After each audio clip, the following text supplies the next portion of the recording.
आज से stock market में दो नए आईपीओ शुरू हो रहे हैं, एक टेक्नोलॉजी सेक्टर से और दूसरा पावर इंफ्रास्ट्रक्चर से। दोनों कंपनीज की कहानी अलग है। एक एस्टैब्लिश्ड आईटी सॉल्यूशन प्रोवाइडर जो साइबर सिक्योरिटी और क्लाउड पे फोकस करता है, और दूसरा फास्ट ग्रोइंग केबल्स मैन्युफैक्चरर जो इंडिया की बिजली के नेटवर्क को मजबूत बनाता है। आज हम डिटेल में समझेंगे आई वैल्यू इन्फो सॉल्यूशंस और जेडी केबल्स आईपीओ, उनके बिजनेस मॉडल, फाइनेंशियल्स और रिस्क फैक्टर्स। वीडियो को एंड तक बिना स्किप किए जरूर देखना। Hi friends, my name is Santosh and you are watching stock hubber daily. Let's start. सबसे पहले बात करते हैं आई वैल्यू इन्फो सॉल्यूशंस की। आई वैल्यू इन्फो सॉल्यूशंस एक एंटरप्राइज टेक्नोलॉजी सॉल्यूशन प्रोवाइडर है जो कस्टमाइज्ड आईटी सॉल्यूशन देता है। कंपनी का फोकस है cyber security, data centre, infrastructure, hybrid cloud services और एप्लीकेशन लाइफसाइकिल मैनेजमेंट पर। ये अपना काम बड़े टेक्नोलॉजी प्रोडक्ट बनाने वाली कंपनीज और आईटी सर्विस प्रोवाइडर्स के साथ मिलकर करती है। आईपीओ का डेट है 18 सितंबर से 22 सितंबर तक। अलॉटमेंट 23 सितंबर को होगा और लिस्टिंग 25 सितंबर को। प्राइस बैंड रखा गया है 284 टू 299 पर शेयर और मिनिमम लॉट साइज 50 शेयर्स। पूरी इशू साइज 560.29 करोड़ का है और ये एक pure OFS offer for sale है। इसका मतलब कंपनी के एग्जिस्टिंग शेयर होल्डर्स अपने शेयर्स बेच रहे हैं और फ्रेश फंड कंपनी के पास नहीं जाएगा। फाइनेंशियल परफॉर्मेंस, सारे फिगर्स कंसोलिडेटेड है और सारे फिगर्स कंपनी के आरएचपी से लिया हुआ है। नेट वर्थ FY23 में 300 करोड़ था जो FY24 में बढ़कर 370.23 करोड़ हो गया और FY25 में और स्ट्रॉन्ग होके 462 करोड़ तक पहुंच गया।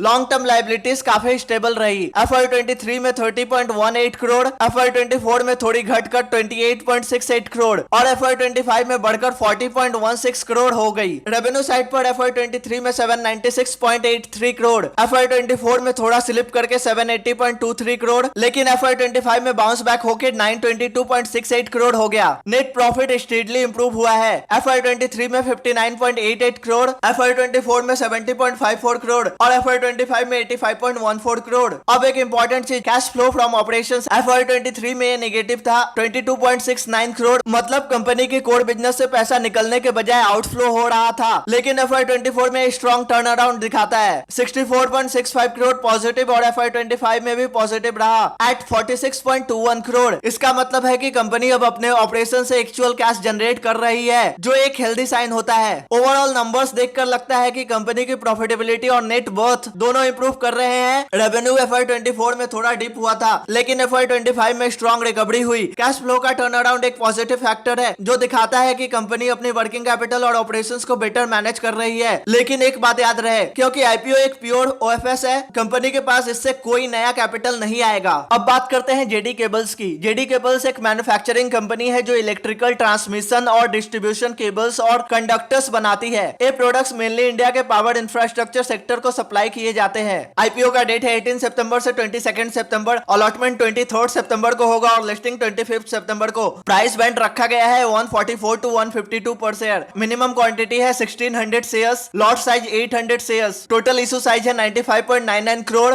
जिसमें से 84.41 करोड़ फ्रेश इशू है और 11.58 करोड़ ओएफएस। प्रोसीड्स का यूज होगा 45 crore working capital requirement, 26 crore borrowing repayment, 13.41 crore general corporate purpose. Financial performance, सारे फिगर्स आरएचपी से लिए गए हैं। नेट वर्थ FY23 में सिर्फ 1.18 करोड़ था जो FY24 में जंप करके 7.83 करोड़ और FY25 में स्ट्रॉन्ग ग्रोथ के साथ 29.98 करोड़ हो गया। लॉन्ग टर्म लायबिलिटीज भी बढ़े हैं। FY23 में सिर्फ 1.48 लाख, FY24 में 39.37 लाख और FY25 में 1.44 करोड़। रेवेन्यू ग्रोथ काफी इंप्रेसिव है। FY23 में 40.86 करोड़, FY24 में 100.83 करोड़ और FY25 में बड़ा जंप होके 250.53 करोड़। नेट प्रॉफिट FY23 में सिर्फ 31.96 लाख था, FY24 में 4.58 करोड़ और FY25 में बड़ा जंप करके 22.15 करोड़ हो गया। यहाँ एक इंपॉर्टेंट चीज है, कंपनी के ऑपरेटिंग कैश फ्लोज FY23 में पॉजिटिव था 1.22 करोड़, लेकिन FY24 में और FY25 में ये नेगेटिव हो गया, रिस्पेक्टिवली 12.75 करोड़ और 18.21 करोड़। मतलब रेवेन्यू और प्रॉफिट तो स्ट्रॉन्ग ग्रोथ दिखा रहे हैं, लेकिन कंपनी के डेली ऑपरेशन से कैश जनरेट नहीं हो रहा है, जो एक रेड फ्लैग हो सकता है। जेडी केबल्स की टॉप लाइन और बॉटम लाइन दोनों में एक्सप्लोसिव ग्रोथ दिखी है लास्ट 3 इयर्स में और नेट वर्थ यानी कि टोटल इक्विटी भी बहुत इंप्रूव हुआ है। लेकिन नेगेटिव कैश फ्लो का मतलब है कि कंपनी को वर्किंग कैपिटल मैनेज करने के लिए बोरोड फंड्स या फ्रेश कैपिटल की जरूरत पड़ती है। आईपीओ प्रोसीड्स का एक बड़ा हिस्सा भी इसीलिए वर्किंग कैपिटल और डेट रिपेमेंट में यूज किया जा रहा है। दोनों आईपीओ की अपनी अपनी कहानी है। I value info solutions study profits और पॉजिटिव कैश फ्लो दिखाता है, लेकिन क्योंकि इशू एक प्योर ओएफएस है, कंपनी को नए फंड्स नहीं मिलेंगे। वहीं जेडी केबल्स का ग्रोथ फेनोमेनल है, लेकिन नेगेटिव ऑपरेटिंग कैश फ्लो एक रेड फ्लैग है। मतलब रेवेन्यू और प्रॉफिट तो बढ़ रहे हैं, पर डेली बिजनेस से कैश निकालना अभी भी चैलेंज है। आपके लिए लर्निंग ये है कि आईपीओ अप्लाई करने से पहले सिर्फ प्रॉफिट और रेवेन्यू नहीं, बल्कि कैश फ्लोज और इशू का नेचर भी एनालाइज करना जरूरी होता है। जिस कंपनी की cash flow from operating activities consistently positive नहीं होती, वो मुझे पसंद नहीं आती। रीजन सिंपल है, आपके धंधे से कैश नहीं आ रहा है तो काहे का धंधा? आप एक्चुअली लॉस में हो, खाली कागज में प्रॉफिट दिखा रहे हो। आप सिंपल सोचो ना, आपका एक शॉप है, उसमें आप उधार में माल बेचते जा रहे हो, कस्टमर से पैसे आ नहीं रहे हैं। आप कमेंट में बताओ आप प्रॉफिट में हो या लॉस में। होप आपको मेरा मैसेज क्लियर होगा। So that's it in this video. अगर वीडियो पसंद आया हो तो लाइक करें, शेयर करें और ऐसे इन्फॉर्मेटिव कंटेंट के लिए सब्सक्राइब करें स्टॉक खबर डेली और बेल आइकन दबाना ना भूले। मिलते हैं नेक्स्ट वीडियो में, तब तक के लिए bye bye, take care and happy investing.